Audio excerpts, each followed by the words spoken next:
Welcome to Strictly Salina. We are so glad that you are with us today.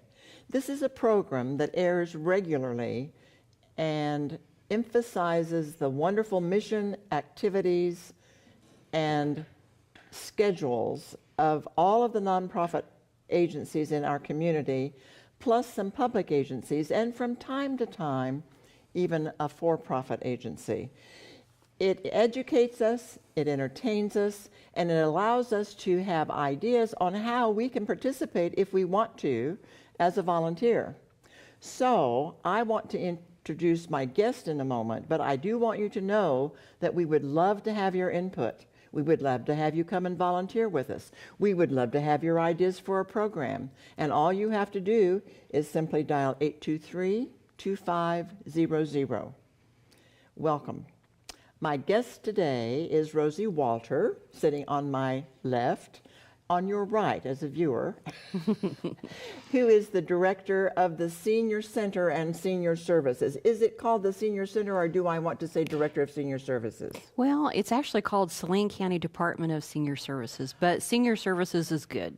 I don't know how many of you know about Senior Services in Salina and Saline County, but there is a wonderful insert every week in the Salina Journal that talks about activities. Are you on social media as well? Well, I do Facebook. So Okay. We have one for Meals on Wheels and then one for just Senior Services. And many of you in the audience may already have been involved with Meals on Wheels. It's a wonderful activity that has been able to recruit a lot of people in our community, Rosie. Yes, about 145 volunteers that deliver meals in Salina. Every week. Every day, Every or Monday day. through Friday, off Saturday and Sunday. That just gives you a hint. That's just one little piece of the program that Senior Yes. Services provides. So Rosie Walter, director, Yes. for 6 months you've been the director? 9 Since months. January 1. January So, 1. Well, my gosh, you're seasoned now. a pro. But you told me that you are a native Salinan. I am. So tell us a little bit about yourself and what brought you to this position. Okay. Well, I've actually been employed with the county for 24 years. Oh, well, for heaven's sake. So this was just like a slide over. The job came open and I applied, and lo and behold, I got it. But I worked at Community Corrections for 24 years. So, yeah, I That knew is- county. That so. is that is quite a background. Once upon a time in my background, in the dark ages, I worked in corrections in Arizona. And I will say that was one of the most educational periods of my life. I learned more in that job than almost any other job that I had. And I learned tolerance, patience, and understanding It does. that I did not have before I took that position. So that, in a sense, not that the seniors are going to be out committing crimes. I don't mean that. Let's hope not. But that understanding of all of the diversity that life Definitely. and that seniors have gone through in their lives is an important thing for us to understand. Sometimes we get a little in our own little circle where Right. we don't reach out and understand what's going on. So after that experience in corrections, you simply applied for this job, Right. and didn't take long for them to fill it with you, did it? I mean, you Well- were pretty well assured, I bet. Well, not really. You had I mean, to really yeah, compete? Yeah, you did. You had to go in for testing, and just like any other county job. So it's a competitive thing, but very thankful. Well, and congratulations. Thank you. Because it's an important position in our It is. community. It's a very fulfilling position. I would like for you to start wherever you wish on talking to us about the programs and the services, and then I would like for you to invite people if they are in the right age group, or even if they're not for some of the activities. They don't have to be You don't. senior Yeah. for some of the activities. Right. So you begin and tell us what you want us to know. Okay. Well, first, I would say that anybody can eat in the dining room. It doesn't matter what age you are. So anybody that wants a hot, ready meal can come in and eat at the senior That center. is the bargain of the whole area. It is. Well, and then we serve a variety of different things. Everything from today we had liver and onions. and Salisbury steaks, but you had a choice, liver and onions or Salisbury steak. And you know, there are liver and onion devotees in this They town. are. And it's hard to find that on a menu anywhere. It is. Go ahead. You know, people love it, and apparently ours is really good. So, Good, good. yeah, fried chicken, I mean, chili dogs to you name it. We serve it all. Beer rocks, chicken fried steak. Take heed, you all. You need to take heed. Go ahead. Well, and then from that, you know, we have the meals, but we also package up those meals, and they go out Monday through Friday for Meals on Wheels. So we have approximately, I would say, 145 to 150 right now volunteers that take those meals Monday through Friday, and then 2 frozen meals on the weekends. So if I am a volunteer, and one of the 140, am I going to 140 different locations? No, that 140, so there's, I'm going to say right now about 18 different routes. Okay. So those 140 serve on whatever route they're on. Then they have anywhere from 10 to probably right now about 15 stops that they have to make Monday through Friday. So that group is going to rotate with all the others, and they're going to have a route like every 6 weeks right now, I believe. Okay. So in 6 weeks, they know that it's their turn again to go Monday through Friday. So about how many citizens are we serving meals to every? I would say on an average about 160 Isn't that every wonderful? day, Every and day. growing, Every and growing. day. Yes, but it helps. I mean, having a meal in your home helps seniors be more independent. Of course it does. It keeps them from having to go into a helping home. Absolutely. So just giving them that one resource can keep them. And I've heard it said from people who have received Meals on Wheels and for those who deliver Meals on Wheels that it is a social contact for many individuals who have very few social contacts. Right. Often the only contact that they are going to have. And I mean, I can't stress to you how important it is. 2 weeks ago, we had a patron, recipient of Meals on Wheels, that fell and couldn't get up. She was stuck in between her bed and the wall. The volunteer went over and knocked on the door, and they know that, you know, she always answers that door. So she wasn't answering. Right. She came back and told us that she didn't answer.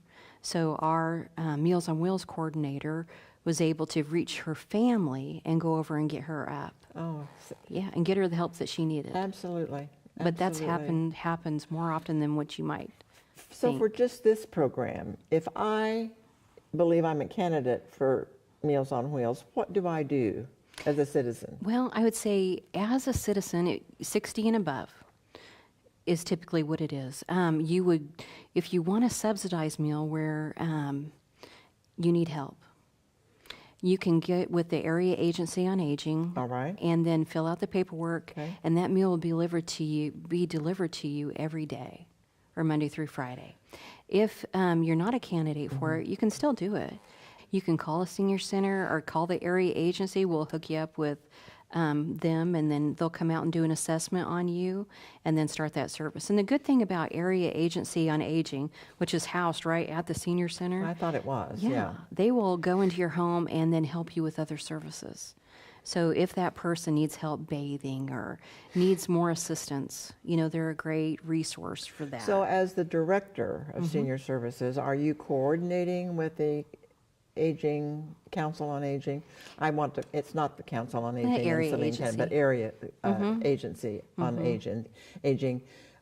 Are you collaborating, coordinating, directing? Yeah, we do work together really well. I mean, we are a good fit together.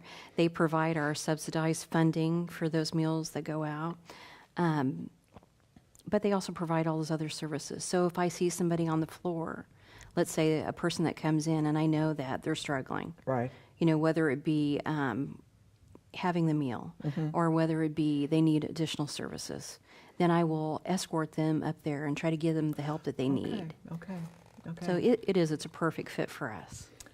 That in itself is justification for the entire entity. But tell us a little bit about some of the other services.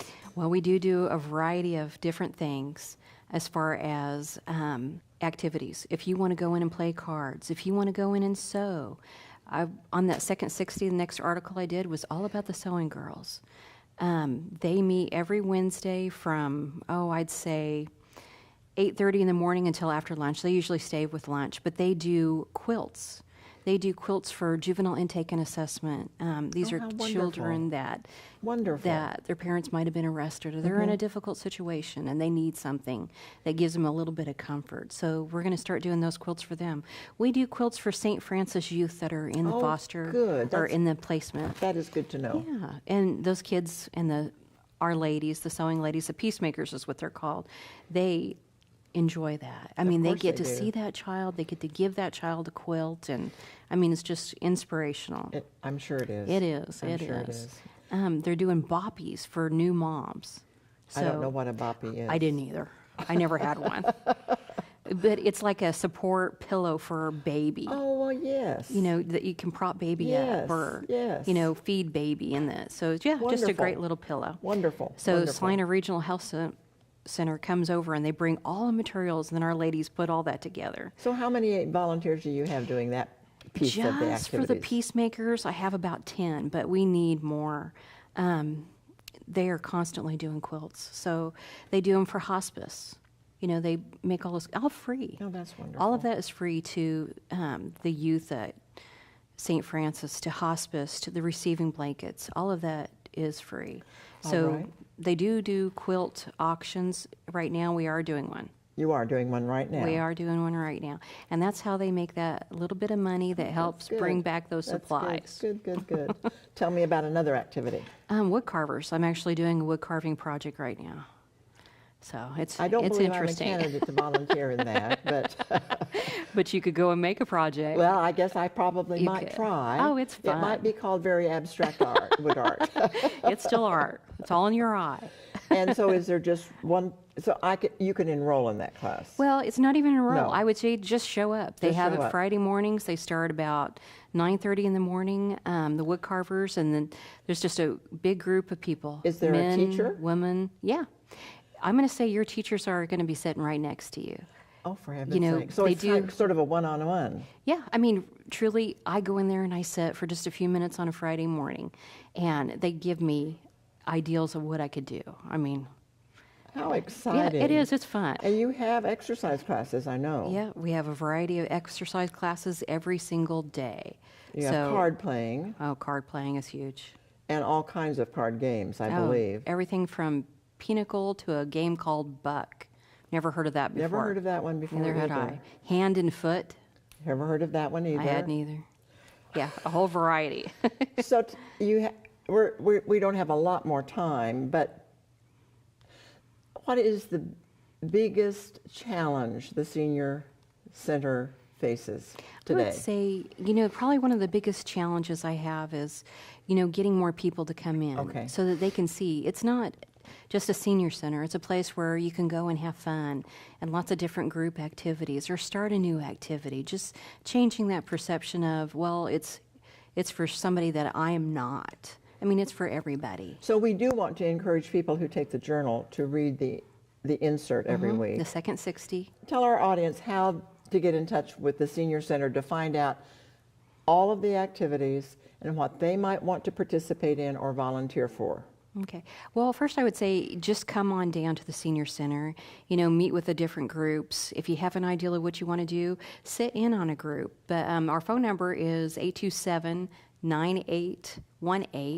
and our address is 245 North 9th. But anybody is welcome from 8 to 4, Monday through Friday.